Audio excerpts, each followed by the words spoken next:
If I told you there was a city where no one runs, no one honks, and where cell phones simply don't work, would you believe me? A city where time has stopped literally. Not by chance, but by choice. Hidden among the forgotten mountains of the United States, it doesn't appear on modern maps, but it holds secrets that science has yet to explain. People who don't age, clocks that refuse to work, letters that arrive from the 19th century, and all of this still pales in comparison to what really happens there. But before I go on, let me ask you, have you ever felt like life is passing too quickly? That you're tired, always late, surrounded by promises of happiness that never come true? Now imagine discovering a place where time slows down, where each moment is lived with presence, with depth, with humanity. What you're about to see today isn't just a story. It's a portal. And when you enter, perhaps something will awaken within you, something the modern world has tried to erase. So take a deep breath.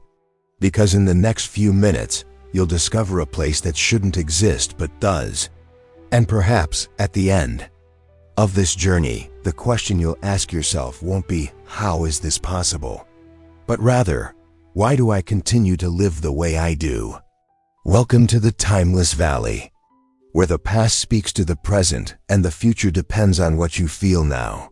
They say there are places where time whispers instead of shouting, where the clock doesn't run, just walk, and the Timeless Valley is one of those places. Those who arrive there for the first time arrive not only at a destination, but at a feeling. There's something magical when the gaze encounters those narrow cobblestone streets, lined like memories that the present insists on not erasing. The colonial facades, with their paint faded by time, don't hide decay, but rather stories woven by entire generations. At every corner, the visitor is surprised by an absence of rushing, of honking horns, of cell phone notifications. In fact, cell phones don't work there. Signal seems to have been forgotten by modern waves, as if even technology had retreated out of respect for that sacred space. This absence doesn't bother. On the contrary, it embraces.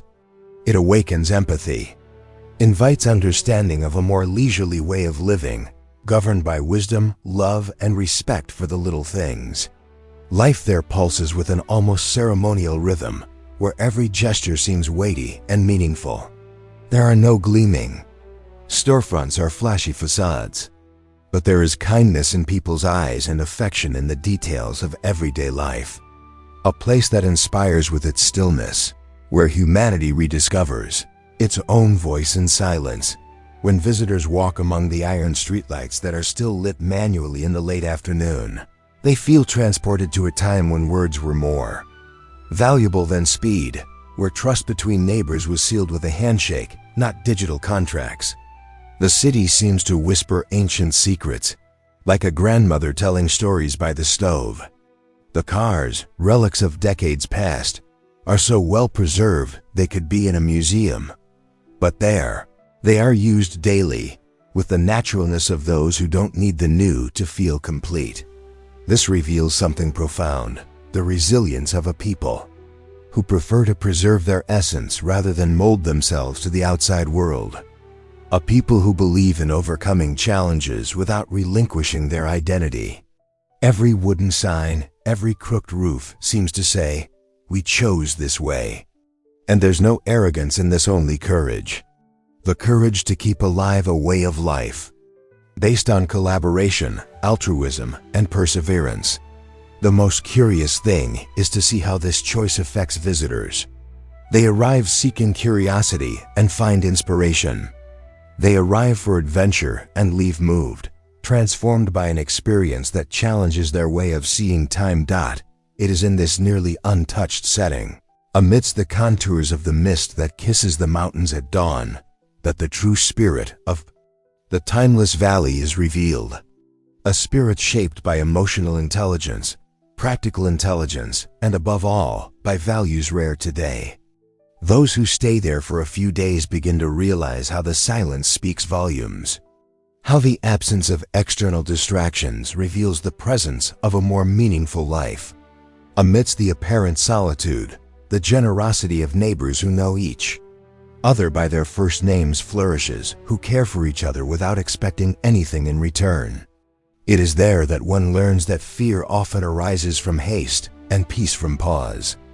Insecurity feeds on comparison, but gratitude blossoms in contentment with simplicity. In the valley, everything invites reflection.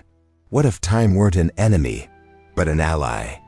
The atmosphere of the place is a reminder that true innovation sometimes lies in relearning what we've forgotten. And as you lose yourself in this space, where time has stood still, it's impossible not to begin to wonder, what else, besides time, has been hidden in this refuge?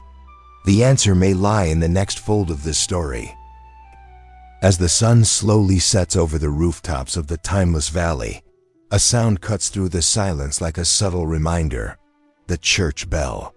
But there, it doesn't rush anyone.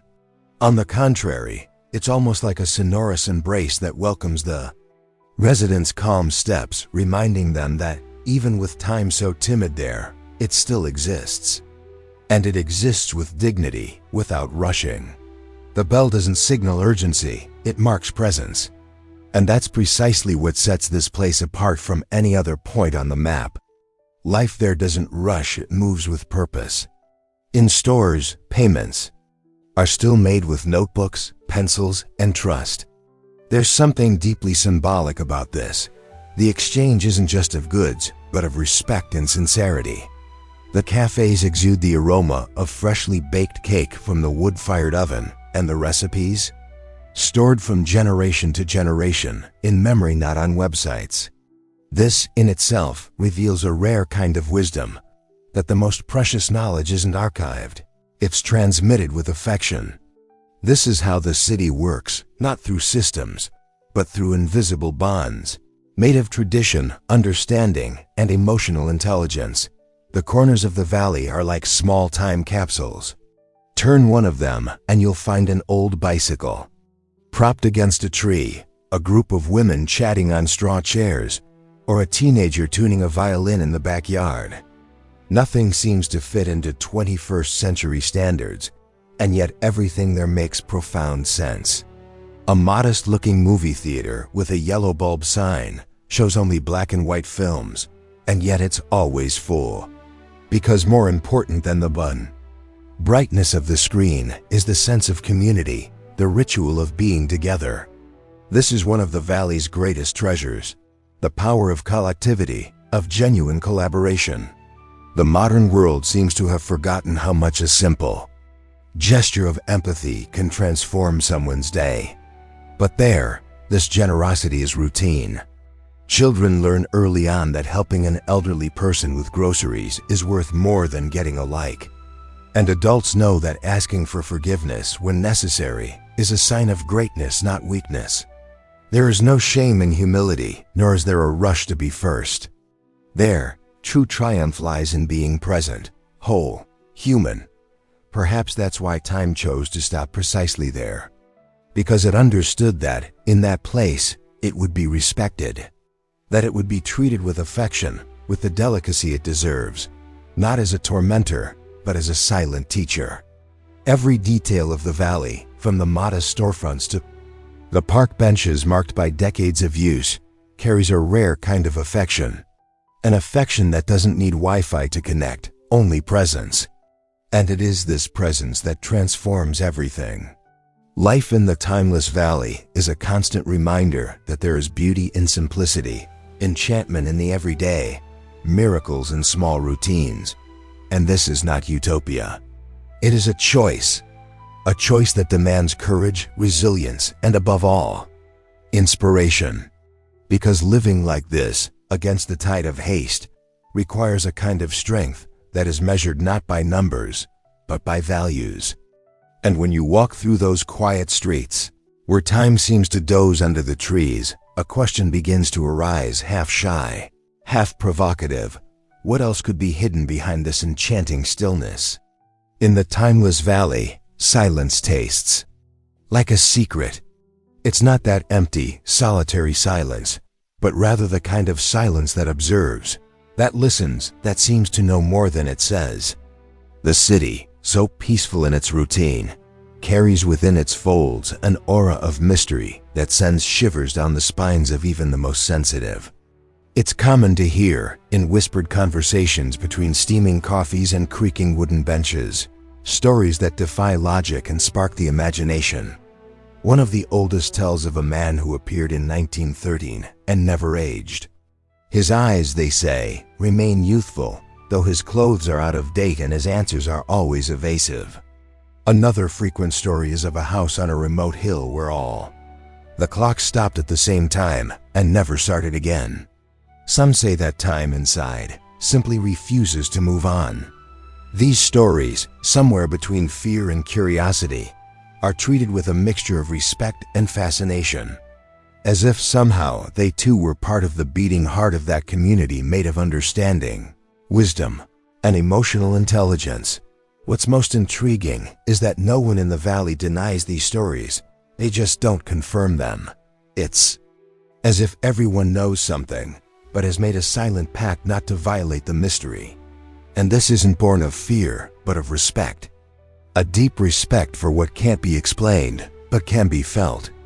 Some letters still arrive without a return address, handwritten in impeccable calligraphy, dating back a century. Children grow up hearing about trails that appear and disappear depending on the moon. And there are records hidden, but still present of ancient maps kept in chests that no one dares open. All of this constructs a layer of reality that seems to coexist with another parallel one, where time has its own will. It's fertile ground for those with sensitivity, for those who see beyond the obvious. And it's there that inspiration is born, between the cracks of logic, blossoming in the honesty of those who accept that not everything needs to be resolved to be beautiful. Those who seek explanations find, at most, more questions. But those who allow themselves to simply feel return transformed with more empathy, more humility, and a renewed thirst for understanding. Some say the valley itself is a living entity, deciding who can and cannot discover its secrets. Some visitors have reported memory lapses, intense dreams, and even encounters with people no one else has seen. A woman named Elena swore she had spoken to her deceased grandfather while picking apples in a field. Another young man claimed to have found a hidden trail behind the decommissioned school and, upon following it, saw images from his childhood projected among the trees. These accounts are not seen as delusions, but as natural manifestations of a place where logic takes a vacation.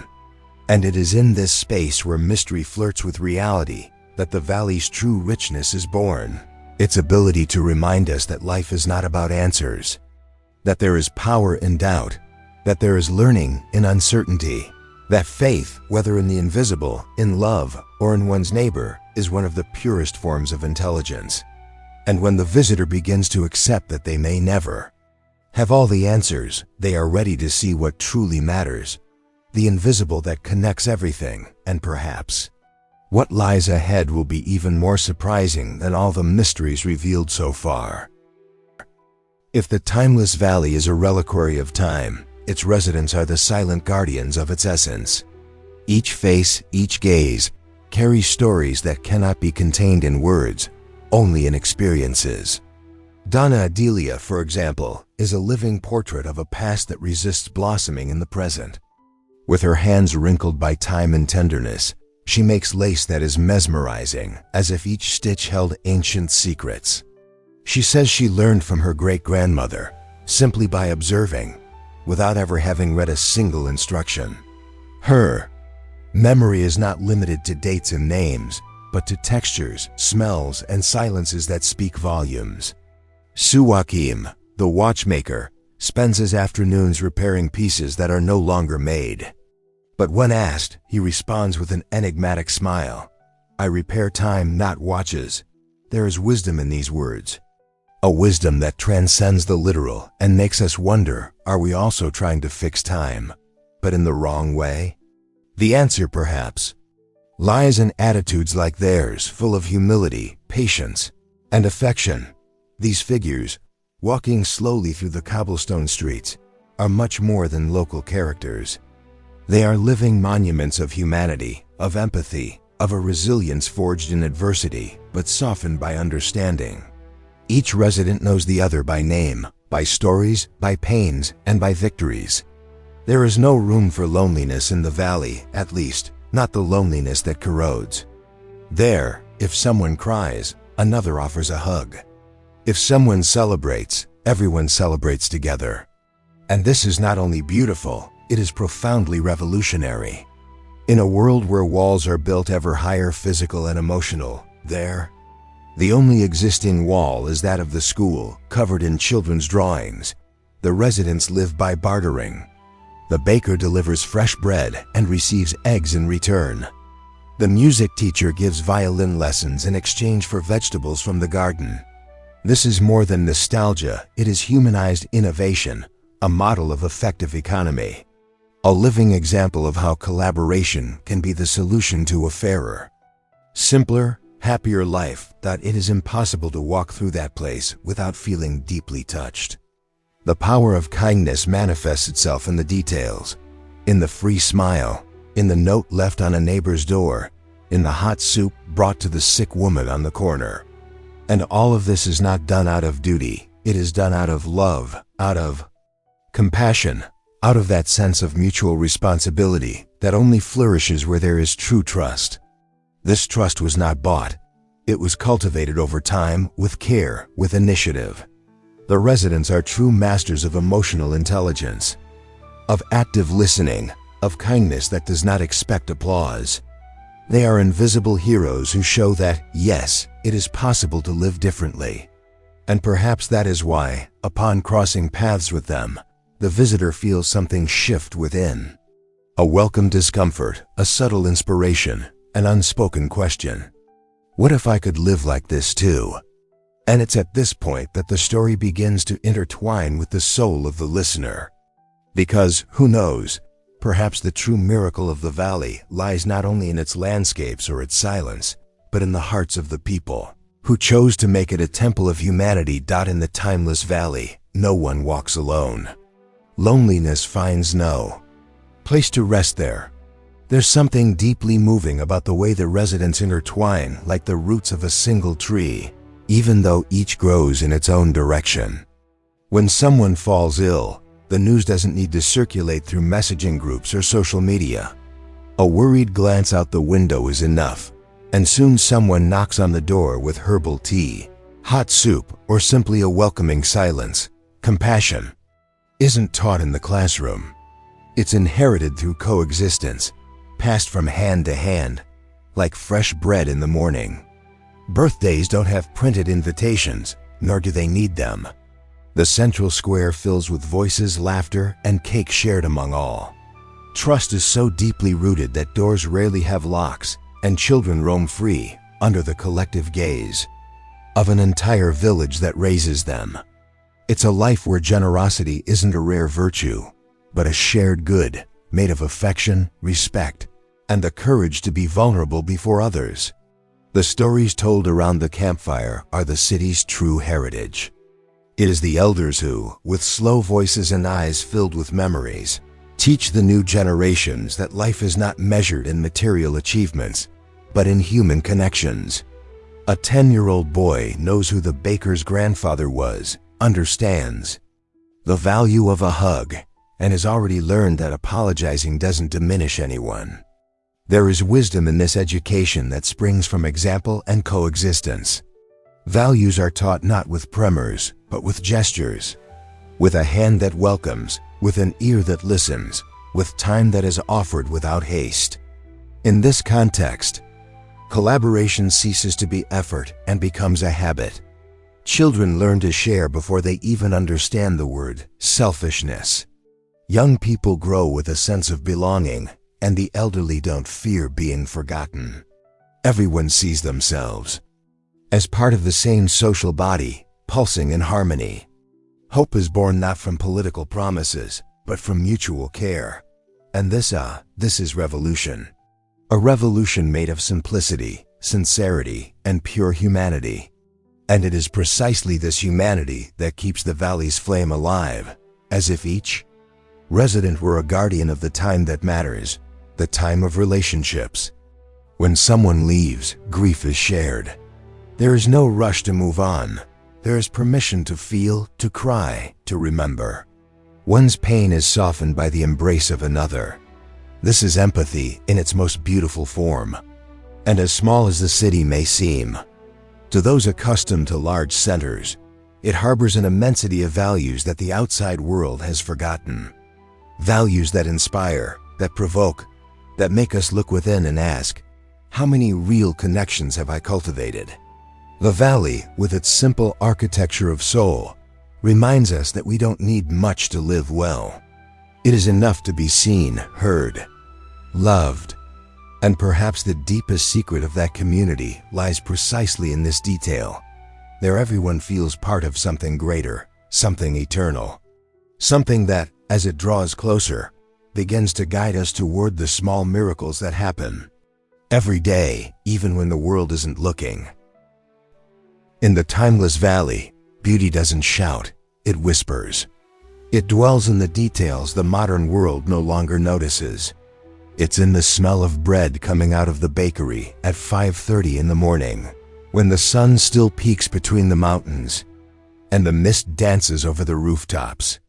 It's in the sound of children running barefoot, laughing loudly, as if they still know how to play without expensive toys, without screens. Their moments aren't manufactured for social media. They are lived, fully, and that's why they're so rich. Breakfast is eaten slowly, with conversation, with presence. No eating standing up in a hurry or with one eye on the phone's notifications. Life there has flavor. It smells like childhood and tastes like truth. And it's in this slowed down pace that the true meaning of gratitude blossoms, recognizing every day the privilege of being alive. Visitors, accustomed to excess, begin to notice the difference from the very first few days.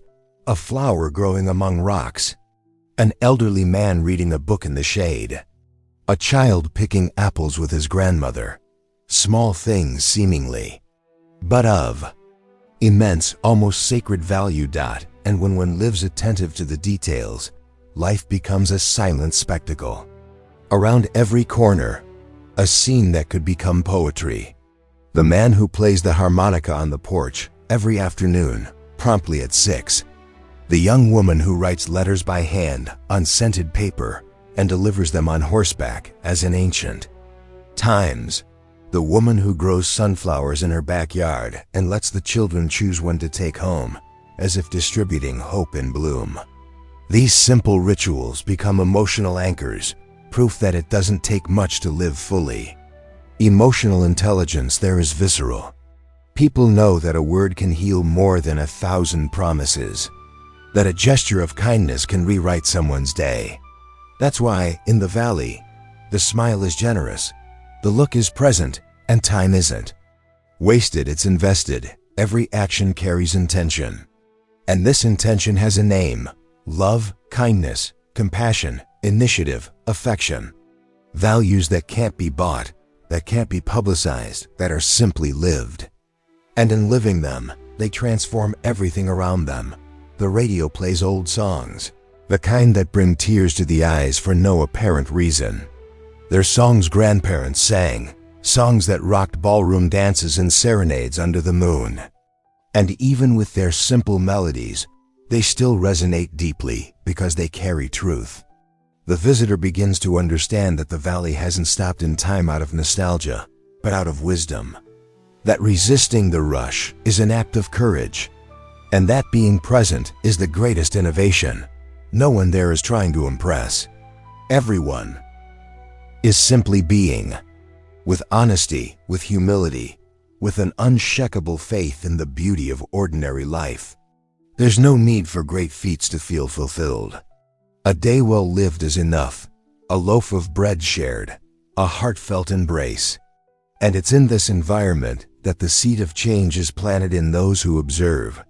Because when realizing the power of small things, the visitor begins to wonder, what if everything we seek out there is, in fact, hidden here inside, in the small things we let pass by? To understand the present of the timeless valley, one must step back in time to the late 18th century, when a small group of settlers, exhausted by war and disillusionment, decided to seek not only a new home, but a new way of life. They fled not only conflict, but also the haste, violence, and inhumanity that the world was beginning to normalize. They found this valley hidden between dense mountains and virgin nature, a setting that seemed tailor-made for rebuilding a life based on compassion, cooperation, and wisdom. There they decided to put down roots. They built houses of stone and wood, planted their first seeds, and above all, made a silent agreement to live in respect for time, the land, and each other. It would not be a village of rapid growth, but of depth. They sought not frenetic progress, but peace. And this decision, simple and courageous, would shape every inch of the valley for generations to come. A true legacy of resilience and emotional intelligence. During the two great epidemics that ravaged the country, one in the 19th century and the other in the early 20th, the valley sealed its entrances, like someone closing their eyes to meditate amidst the chaos. Not out of fear, but out of strategy. They protected themselves with knowledge passed down orally, with empirical wisdom, and with the strength of the community. And they survived. While the world outside restructured itself under rubble and loss, the valley preserved not only lives, but also values. Historical records are scarce, and this is no coincidence. The valley's history was not written with ink, but with actions. Still, there are documents jealously guarded. Minutes of the ancient council of elders, medicinal recipes, chronicles of harsh winters and abundant harvests. There are also faded photographs showing children playing in flower-filled fields, traditional festivals with circle dances, and rituals celebrating the harvest and the phases of the moon. These rites were not just celebrations, they were tools for connecting with the time of nature, with spirituality, and with ancestry. They honored the past as if it were alive, because indeed, it still is. The Council of Elders, as it was called, made important decisions collectively and harmoniously. Nothing was imposed, everything was understood. Discussions were made until consensus was reached, unhurriedly, with active listening and empathy. They didn't follow a written code, but rather a set of principles conveyed with affection and practical examples, a code of humanity. Today, this formal structure no longer exists, but its spirit remains in every gesture of the residents. The way people treat each other, how they care for each other, how they remember those who came before. All of this reflects a history built on respect and altruism. And it's impossible to walk through the valley without feeling the past walk. Alongside, it's not a burden, but a foundation. It inspires, guides, strengthens. Every eroded wall, every ancient sign, every dirt road tells a passage from a living book. And it is in this interweaving of memories and purposes that visitors begin to understand. The valley didn't stand still in time by chance, it was shaped this way, intentionally, like a sculpture carved by the very will to remain true to what truly matters. And if legends surround this place, perhaps it's time to make room for them. As dusk envelops the timeless valley in its golden veil, it's impossible not to feel the change in the air. The silence deepens, sounds become more spaced out, and a subtle sensation, as if time were breathing slowly, takes over the streets. It is in this atmosphere that legends begin to pulsate, not as childish inventions or foolish superstitions, but as fragments of a past that resists explanation. They say that in the center of the village stands an ancient tree that has never lost a single leaf, not even in the harshest winters. It stands there, imposing and silent, as if guarding the secrets of time. Some believe its roots reach parallel dimensions. Others say that those who sleep under its shade dream of people who have already passed. And the curious thing is that, in the valley, no one completely doubts these stories. There is a collective understanding that the inexplicable is also part of wisdom, that not everything requires proof, but rather presence, surrender, sensitivity. Another whispered story tells of the tower clock, which stopped at the exact second a young man mysteriously disappeared decades ago. It has never been repaired since, and no one has tried. It was as if time at that moment had chosen to pause in respect for the pain.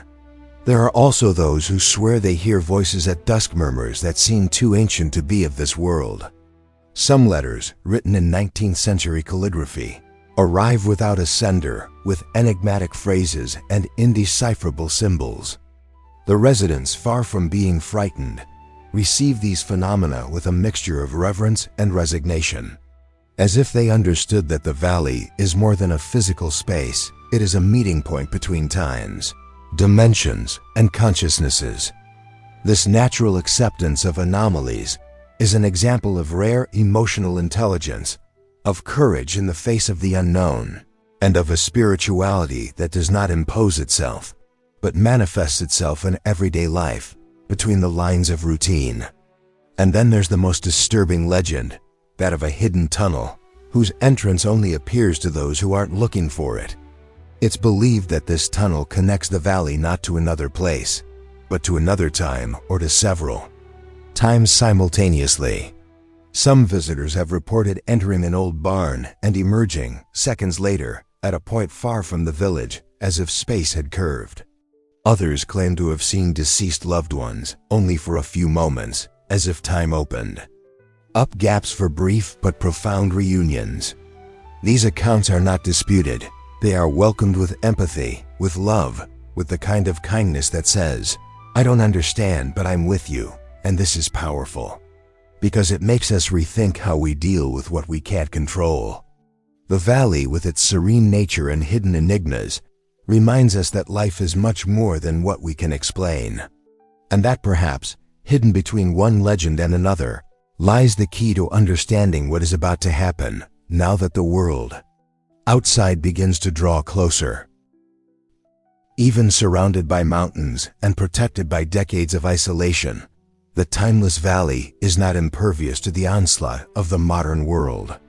Progress, insistent and noisy, found ways to knock on the city's door. Promises of high-speed Wi-Fi, commercial franchises, and the paving of historic streets emerged. To many outsiders, this seemed like a gift. But to residents, it was a veiled threat, an attempt to replace tradition with convenience, depth with agility. The dilemma loomed: resist or yield, and this is no trivial decision. It is a struggle that requires courage, resilience, and great wisdom. Some young people left to study and never returned, enchanted by the frenetic pace of the metropolis. Others returned, weary-eyed, in search of the peace they left behind. Those who stayed continue to gather in the square, in bakeries, in cafes, discussing not only what they want to preserve, but who they want to remain. And this is deeply inspiring. Rather than simply rejecting the new, the valley chose to adapt it intelligently, without sacrificing its soul. Some see this resistance as stubbornness, but it is, in fact, a sophisticated form of collective emotional intelligence. Residents know that modernity can bring benefits, yes, but also pitfalls. They don't reject innovation, they simply analyze it carefully. The installation of solar panels, for example, was approved, but only if it didn't alter the natural landscape and respected the aesthetics of the old buildings. The school began using tablets in some classes, but physical books remain a priority. And there are still those who teach reading in the shade of the trees, calmly, with stories whispered in their ears. Local businesses have resisted the large conglomerates and still survive based on trust and artisanal quality. This model, far from being outdated, has much to teach the world: how to balance progress with identity, innovation with compassion, efficiency with affection. Residents don't want to return to the past. They simply refuse to lose what the past taught them: most valuable lessons. And this choice, difficult, conscious, and often lonely, is a powerful form of inspiration. Because, in a world where everything changes so quickly, remaining true to principles requires more strength than simply going with the flow. The valley has become a mirror where visitors see reflected the very emptiness of haste, of purposeless productivity, of connection without bonds. There, having is not enough, you have to be. And this being requires honesty, initiative, and a great deal of insight. Living on the margins of globalization is not easy, but it is liberating. In facing external pressures, the valley teaches that there is room for creative solutions, for true collaboration, for the creation of a new model of life, more humane, kinder, more just. The battle continues, the challenges increase. But each gesture, each choice, each no, said firmly, is a seed planted in fertile soil. And perhaps when the whole world is tired of rushing, this small refuge that resists with love will become the beacon that will guide those seeking to begin again. But before that, there is one last lesson that the valley holds silently. There are places that touch us with their beauty, others with their history. But the timeless valley goes further, touches the soul, revealing truths we often avoid facing. There, time is not a tyrant, it is a master. It does not punish, it teaches. And at the end of this journey through silent streets, untold stories, and eternal bonds, the inevitable question begins to echo within the observer. Is the valley truly a geographic place, or is it a mirror of what we have forgotten within ourselves? Perhaps the most profound lesson lies precisely there. Time need not be an enemy. It can be choice, a compass, a presence. The hustle and bustle outside has taught us to live on the surface, but the valley invites us to dive in with courage, with empathy, with emotional intelligence. It calls us to slow down, not out of laziness, but out of love for life. It reminds us that innovation lies not only in technological advancement, but in the ability to relearn the essentials, to listen, to feel, to look into someone's eyes, to truly embrace. Living as if time were an ally is an act of resistance and self-knowledge. And the valley shows us that this is possible. Contrary to what we're told, you don't need more to be happy, you just need enough. And enough, as we learned from the guardians of the valley, is built with affection, respect, trust, and sincere collaboration. Wisdom isn't just found in books or grand speeches, it's found in everyday life, in the hands of those who plant, those who teach, those who serve coffee with an unhurried smile.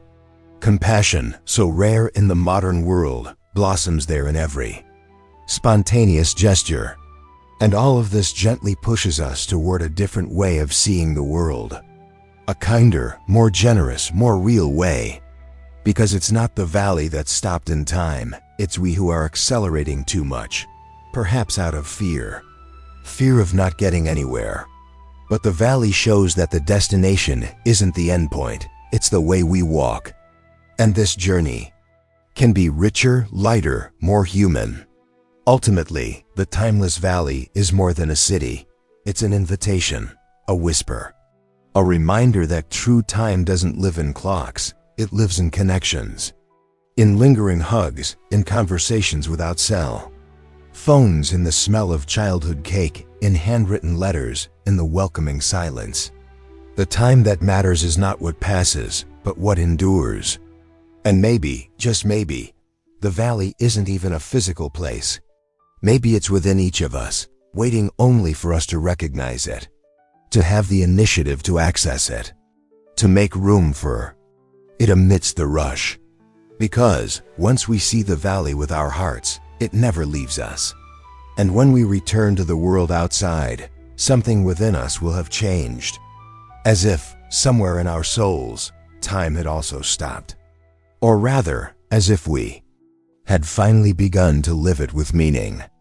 And who knows, this is just the beginning of what is yet to come. Now tell me honestly, do you still believe you're truly living or just surviving on autopilot? After everything you've seen and felt here, hasn't the timeless valley shown you something you already knew but had forgotten? That happiness lives in simplicity. That true connection doesn't depend on Wi-Fi. And that perhaps the time you're chasing so hard is just waiting for you to stop. How many conversations have you put off? How many hugs were interrupted by a notification?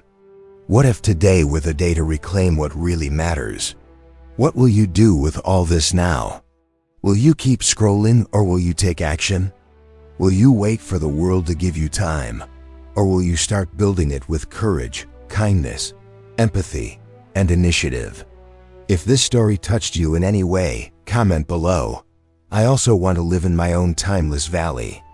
And more than that, subscribe to the channel right now and activate the bell, because here we continue to unveil not only hidden mysteries, but also what lies dormant within you. After all, life isn't about racing against time.